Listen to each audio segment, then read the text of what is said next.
There are few things that I can say for certain about my childhood, but if there's one thing that I felt almost knew about myself, it's that I would write. I was always that one kid that stayed out of sports and other things kids my age were doing. My ambition? To be the first third grader on the New York Times bestseller list. I gradually built up my imagination, retreating from reality. I preferred to live in my fantasy world, my hideaway, my haven, my home. The sun was always brighter, the grass was always greener, and I always had an escape. But as I got older, that changed. My dreams started seeming childish and dumb. I found my imagination slipping away. Reality suddenly seemed much more, well, real. Without even realizing it, my fantasy escape was disappearing. Then, very quickly, my life became a hectic mess. Still is, as a matter of fact. I no longer had time to waste on dreams. I only had room in my life for one world, so I chose the real one. What I didn't realize is that dreams and reality are like two sides of the same coin. Life wouldn't exist without one of them. But I'm not alone. Most people learn this the hard way, if they learn it at all. For many, growing up is by definition losing imagination. But where would our world be if everybody thought that way? I mean, our world is created by imagination. Your house, clothes, workplace, for example. Someone came up with its design, its layout, and put their hands into making it perfect. Even this playground, it was someone's vision, someone's plan. Somebody put their heart, mind, and soul into turning dreams into reality. The lesson here? I don't think I need to spell it out. Don't forget, waste, or ignore your dreams. Trust me, they are more valuable than you could imagine. Even though it doesn't seem like it sometimes, losing imagination is like losing yourself. Don't change your dreams. Alter them to fit your life. Grow up, but don't grow out of imagination. Let it guide you in helping you make yourself and your world better. Now, look at me. Best-selling author? Nope. Writing prodigy? Not even close. But hey, I wrote this monologue, didn't I?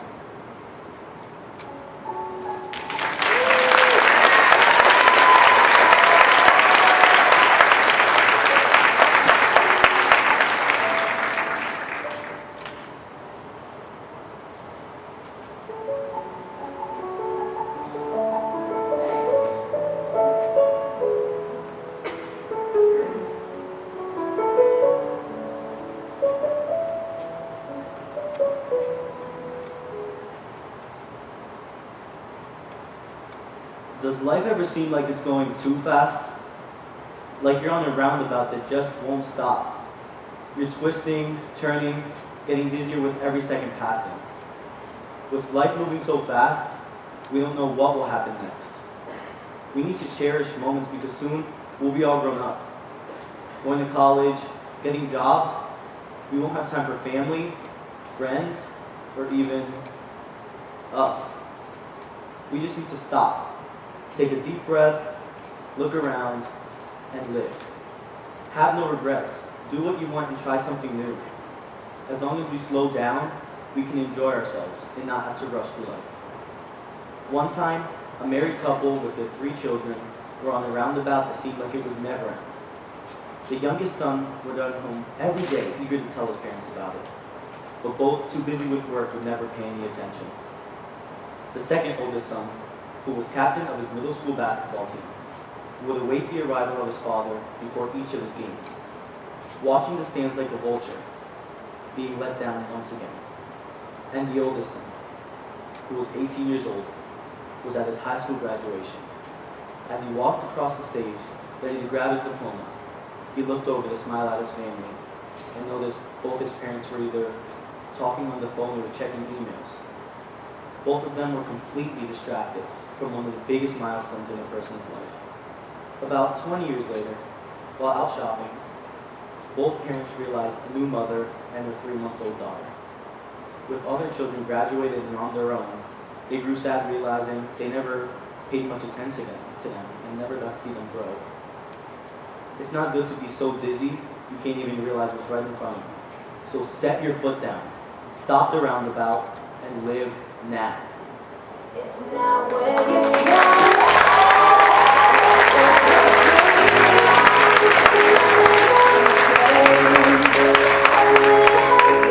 Any other way, you're surrounded by love and you're wanted. So never feel alone. You are home with me, right where you belong.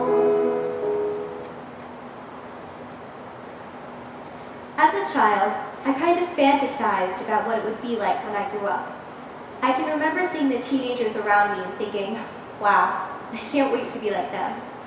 These people that I looked up to were always part of the in crowd, I guess you could say. Always the pretty and popular type who hung out with their friends 24/7. It always seemed so exciting. I mean, we even had a bedtime past 8:30. And trust me, 8:30 was a big deal to a 7-year-old. Anyway, they seemed to have the best home lives and school careers as well. To me, that was perfection when I was younger. Now, I know that it's nowhere close. Perfection. It's kind of weird to think about. What is it really? The dictionary defines perfection as a condition of being as free as possible from all flaws or defects. But what does that mean? What is perfection for you? For different people, it can mean many different things. I mean, we're all individuals, so it has to, right? My idea is probably completely opposite to yours. There is one thing, though, that our ideas of perfection have in common. We all strive for it. It's like, in order to be accepted, we have to be perfect. But how? Why? Because everyone sees it differently, there's no way to be perfect for everyone. But we still try to be. We wear the right clothes, talk to the right people, we change our diets, the way we talk, the way we act, even our own opinions. And why? Are we honestly so afraid of living up to everyone else's expectations? We have to hide who we really are away from the rest of the world. We change ourselves for others. We change so much that we lose ourselves in the process. We change so much that in the end, we hate ourselves. And then we look for someone to blame. And what does that fall to? Well, not us. We could never be at fault for something like that. It falls to things like society and television. You hear stuff all the time like, what has society done to the world? But is it really society's fault? Is society the only thing we have to blame for our addiction to wanting, needing to be perfect? No. It's our fault. We're the ones who make it impossible for anyone to feel totally, completely accepted. And we don't want to make others feel that way. We ourselves don't want to feel that way. So how do we stop this constant competition? We need to stop worrying about what everyone else thinks and do what we know. We need to stop striving for everyone else's idea of perfection and be our own perfect. And that's my perfection, not having to worry about what anyone else thinks of me. My perfection is being my own person. What's yours? Growing up, I always thought my life was perfect. I had that dream kid, a stay-at-home mom who would make your lunch for you, read you as many bedtime stories as you wanted. And then I had my dad. He was big and strong, my protection. He had his business, but he still made time to do Pepsi shots with me and my sister at night. We were the perfect family. But even as a kid, I looked at other families and wanted mine to be like theirs because theirs was perfect. As I grew up, I looked back at my childhood and thought about how perfect it was back then. Even now, I look at my life and all I see are the flaws. In just a few short years, I have had so many different views of what a perfect family was. Why do we strive to be like everyone else when we can't see how perfect we are ourselves? I used to think that becoming an adult was the worst thing ever. Because the things you do as a kid, you can't do when you're all grown up. I remember my parents waking up early every morning to go to work, and I would tell myself, I'm going to marry a handsome prince and live in a big castle and never work a day in my life. But now I think it might not be so bad. I mean, your childhood never really goes away. It just gets quieter as the idea of adulthood comes knocking at your front door. I hope that there will always be a part of me that's a child, because if I lose that, it's like something's missing, like I'm not completely myself anymore. My perfect inner balance would be thrown off. I'm learning as I get older that there will always be a little 5-year-old inside waiting to be set free. But even at the ages of 14, 7. Or 89, the idea of perfection is always growing.